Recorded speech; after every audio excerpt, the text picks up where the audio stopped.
Hello, my name's Colin Campbell. You're looking at Death Squared. It's a co-op game with robots.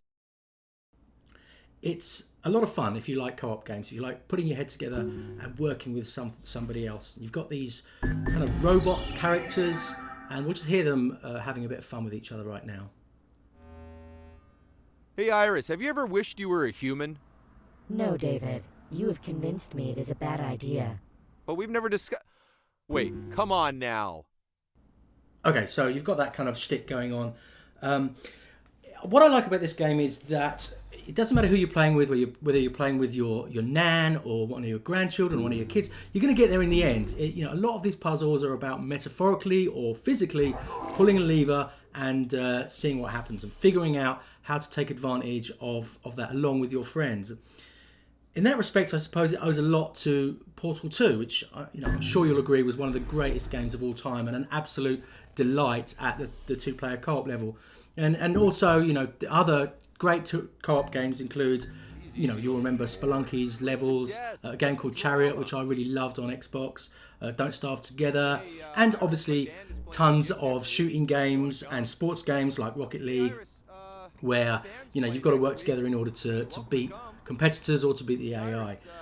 The levels start off very easily, and then they get to a point where it's not immediately obvious what the answer is. You have to figure out how to take advantage of these transparent cubes, which only one color can traverse, and these lasers, which are deadly to one color, but another color can block. I mean, you can figure out the sort of stuff that you've got to do in order to get the job done. There's a lot of running around, fetching, blocking in order to figure out the exact right path. I interviewed the developers, the Australian developers, a couple of weeks ago. They came up to our office and we played the game together, and they were telling me that siblings are especially good at this game because they're used to working together. And with any game, you've sort of got one, you've got one person who is pretty good at logic and who can see this sort of stuff, and then you've got the other player, i.e. me, who needs to get there by making every single mistake that the developers have put in your way. So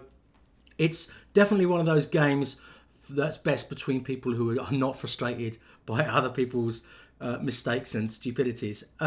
You'll notice also that the controls are not mapped to these square grids. You're sort of sliding around a little bit, and you can easily fall off the edges. And some of these puzzles, they call for really careful, coordinated movements and precision, especially when you're sort of working your way around lasers and pushing boxes in the way of lasers and trying to get to the final pads in order to win the game. As I said, as you heard earlier, the robots and this human controller thing, they have a story, and you can you're listening to them squabbling and accommodating one together. Again, that sort of Portal 2 vibe, but it gives some context to the story if you like that sort of thing. Now, there's another thing you can do, which is to play in a single player mode, but it's definitely one of those rub your tummy while you pat your head type situations. I played it, I found it really quite uncomfortable, and we'll see here there's also a 4-player mode, which I didn't play, but it does look like tons of fun if you can get 4 players together either at home or on the internet. It's made by, as I said, a company called SMG. They're based in Sydney, Australia. They specialise in sort of fun, clean, bright mobile games. Now this I believe is coming to PC, Xbox One, and PlayStation 4. And it's going to be out on March 14. I played it for, maybe an hour. I had a lot of fun. I think if you're into two-player co-op and you've got a couple of people who like puzzles and who like working together, you're going to get a kick out of this. So once again, this is Death Squared. I'm Colin Campbell. You can read more about this game on Polygon.